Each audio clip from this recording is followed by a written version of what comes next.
All right, Arizona and Washington State.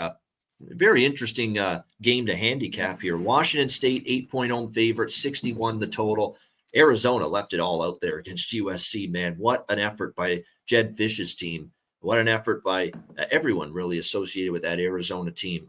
Defense, how about them hanging in there as long as they did? I mean, for well into the first half, they made Caleb Williams look as bad as I've seen him play. He was 1 for like 6 or 7 throwing the ball to start the game against Hey, Arizona. Arizona. Yeah. Yeah, I mean, they came to play, but again, it's one of those deals where they left it all out there on the field. They had opportunities to beat USC. They lose in that crazy marathon overtime game. And now they got to go on the road, a second straight road game up to Pullman, Washington, play this Washington State Cougars team off, their first loss of the year. It feels like this could be a tricky spot for Arizona. And think about, too, the last couple of weeks, Conor Mack, they played Washington and USC, 2 Pac-12 heavyweights, back-to-back games, played them tough, played them down to the wire. I think they might hit a wall here, personally, Arizona, in this game. I worry about that. And look, Noah Fifita, who has been the quarterback with Jaden DeLora, ailing and injured for Arizona. This Fifita kid's played pretty solid. I like the effort. He can run around a bit.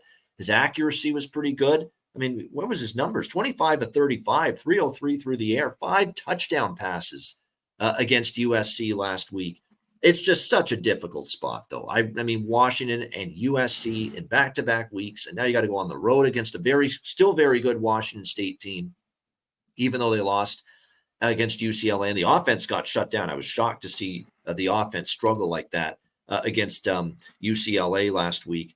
But prior to that, they had scored on pretty much everybody they played. And let's not forget this offense with Cameron Ward. Yeah, they couldn't get out of their own way last week, but they were good enough to hang 38 points the last home game they played against a very good Oregon State team. So I think it could be a tough spot for Arizona. I'm not saying I'm laying the points with Washington State, but it would be the only side for me in this game would be to lay it with Wazoo. What do you think here, C-Mac? Yeah, Arizona. Feisty team. I've been all over them all year. 5-1 ATS.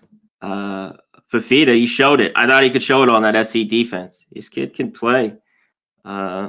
He's highly touted, even though they had DeLora, they said in practice. And yeah, I thought the defense was a little bit better, and it showed early. They started to give it up, Arizona, that they're okay. This is a bad spot for him, though. Washington State just owns him back home here at Pullman. I'm not going crazy, if I really like under a touchdown, because I think there'll be some love with Arizona, how they've been playing lately. But if I can get that, I'd lay it with Washington State. They come back home here. Ward gets right, and I think they win. All right, UAB and UTSA. Oh, by the way, Jacob Cowing, I want to point out for Arizona, is an absolutely amazing receiver, man. He's got NFL potential, that kid. He's been great all season, but that USC game in particular, unbelievable job.